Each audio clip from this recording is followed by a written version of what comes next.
और सीधे आपको लखनऊ में लेकर चलते हैं, जहां यूपी बीजेपी कार्य समिति की बैठक सीएम योगी इस वक्त बोल रहे हैं। हमने जाति, मत और मजहब के आधार पर भेदभाव किसी के साथ नहीं किया। हम आज भी कह सकते हैं हमने किसी के साथ भेदभाव नहीं किया, कोई भेदभाव किसी के साथ नहीं किया। विकास के कार्यों के लिए भेदभाव नहीं किया। ये 80 करोड़ लोगों को फ्री में राशन आज भी मिल रहा है, क्या किसी जाति को मिल रहा है, किसी मत विशेष या किसी धर्म विशेष को मिल रहा है? भारतवासी है, उसको राशन मिल रहा है। भारत पहला देश जिसने भूख से मौतें नहीं होने दी, बदहाली नहीं होने दी, आत्महत्या नहीं होने दी, किसी गरीब को सड़क पर भूखों से मरने के लिए मजबूर नहीं होने दिया। लेकिन उस सबके बावजूद भारतीय जनता पार्टी का कार्यकर्ता लगातार कार्य करता रहा, विपरीत परिस्थितियों में अपनी जान की परवाह किए बगैर लगातार कोरोना जैसी महामारी से जूझता रहा और सेवा को ही संगठन मान करके कार्य करने का परिणाम रहा कि जिस महामारी के सामने दुनिया की बड़ी बड़ी ताकतें नतमस्तक हो गई, उसी कोरोना को कहां समाप्त कर दिया। मोदी जी के नेतृत्व में भारत ने सबसे अच्छा परिणाम देकर के दुनिया के सामने कोविड प्रबंधन की एक नई अनूठी छाप छोड़ी। बीमारियों से होने वाली मौत, मुझे याद है 2014 में जब आदरणीय नड्डा जी भारत के स्वास्थ्य और परिवार कल्याण मंत्री बने थे, इंसेफ्लाइटिस के मुद्दे को लेकर के एक सांसद के रूप में मैं उनके पास गया था और उन्होंने कहा कि हम इसमें सहयोग करेंगे। नड्डा जी और मोदी जी के सहयोग से गोरखपुर में एम्स भी बना। आज गोरखपुर का एम्स चालू हो गया, काम कर रहा है। पूर्वी उत्तर प्रदेश और बिहार की, नेपाल की एक बड़ी आबादी अपने स्वास्थ्य सुविधाओं का लाभ प्राप्त कर रही है। और 40 वर्ष से जो बीमारी थी, इस बीमारी से होने वाली मौत 90 से 95% मौतें अनुसूचित जाति, अति पिछड़ी जाति और अल्पसंख्यक समुदायों की थी। आज उस मौत को हम लोगों ने, डबल इंजन की सरकार ने पूरी तरह नियंत्रित किया है। इंसेफ्लाइटिस पूरी तरह समाप्त हो गया है। उत्तर प्रदेश जैसे राज्य में इंफ्रास्ट्रक्चर, एक कल्पना थी, आज आप जाते होंगे आपको 4 लेन की कनेक्टिविटी मिलती होगी।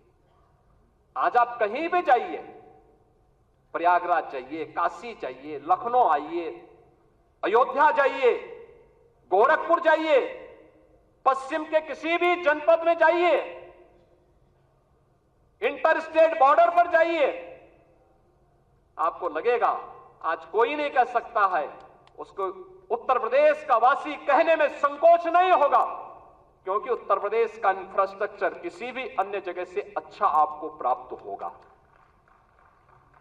मुझे याद है जब मैं बुंदेलखंड गया था पहली बार मुख्यमंत्री बनने के बाद, मेरे साथ आज के जल शक्ति मंत्री श्री स्वतंत्र देव सिंह जी थे। हम लोग चित्रकूट में गए। मैंने चित्रकूट में वहां के कार्यकर्ताओं के साथ बैठक की, जनप्रतिनिधियों के साथ बैठक की। रात्रि को मैंने वहां के उद्यमी और व्यापारियों के साथ बैठक की थी।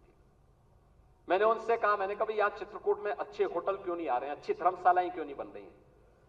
उन्होंने एक ही बात कही, उन्होंने कहा अगर कोई निवेश करेगा तो डकैत उसका अपहरण कर देंगे। तो मैंने कहा मैं अगली बार तब आऊंगा जब यहां से डकैतों से मुक्त कर दूंगा।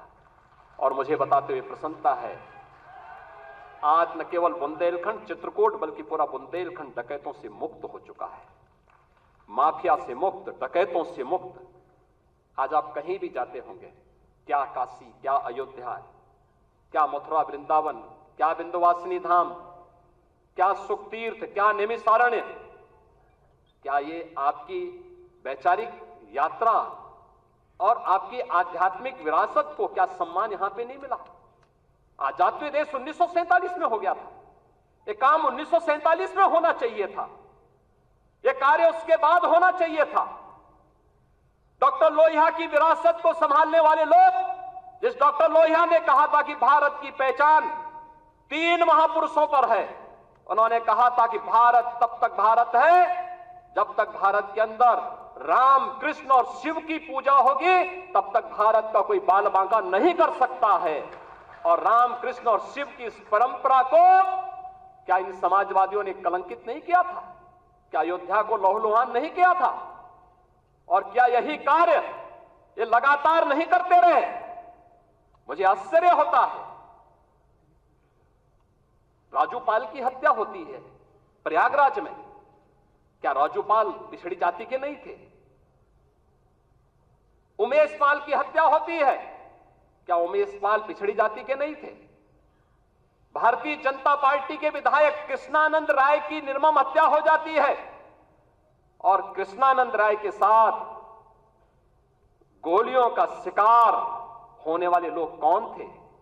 एक रमेश पटेल थे, एक रमेश यादव थे, कोई अन्य पिछड़ी जाति का था। क्या इनको पिछड़ी जाति में नहीं मानते लोग? क्या क्यों नहीं इनके बारे में आवाज उठी? ये आवाज को तभी बल क्यों मिला जब भारतीय जनता पार्टी की सरकार हुई। और आज आप देखते होंगे इन माफियाओं के लिए फातिया पड़ने वाले लोग किस प्रकार से चिल्ला चिल्ला करके फिर से चुनौती देने की स्थिति में आए हैं। और इसीलिए तो हम कह रहे हैं कि मोदी जी ने जो कहा था वो करके दिखाया। सबका साथ और सबका विकास, लोक कल्याणकारी योजनाओं की किसी भी योजना में आप देख सकते हैं, क्या राशन की योजना, क्या मकान की योजना, क्या हर घर शौचालय की योजना, चाहे हर घर नल की योजना, चाहे आयुष्मान कार्ड या किसी भी अन्य योजना में, उज्ज्वला योजना की हो योजना हो, कोई भी योजना हो, क्या किसी के साथ कोई भेदभाव हुआ? जाति, मत, मजहब के आधार पर, चेहरा देख करके किसी के साथ भी कोई भेदभाव नहीं। सारी योजनाएं बिना भेदभाव के हर तबके को दी गई। और हमें आश्चर्य होता है, समाजवादी पार्टी की सरकार के समय कन्नौज के मेडिकल कॉलेज की चर्चा हुई। कन्नौज के मेडिकल कॉलेज का नामकरण बाबा साहब डॉक्टर भीमराव अंबेडकर जी के नाम पे था। समाजवादी पार्टी के तत्कालीन मुख्यमंत्री ने नाम बदल दिया। और इस बार जब मैं वहां गया था, हमारे वहां मंत्री श्री असीम और उन्होंने मेरे सामने इस बात को रखा। हमने उसी दिन कहा कि नहीं, ये बाबा साहब भीमराव अंबेडकर के नाम पर ही मेडिकल कॉलेज फिर से जाना जाएगा। और हम लोगों ने इस मेडिकल कॉलेज का नामकरण उसी समय वहां किया था। लखनऊ का भाषा विश्वविद्यालय, क्या ये मान्यवर कांसी राम जी के नाम पे नहीं था? क्यों चेंज कर दिया गया? ये सब समाजवादी पार्टी की सरकार में होता। दलित चिंतकों और महापुरुषों और सामाजिक परिवर्तन के बाहर उन महापुरुषों को क्या समाजवादी पार्टी ने अपमानित नहीं किया था?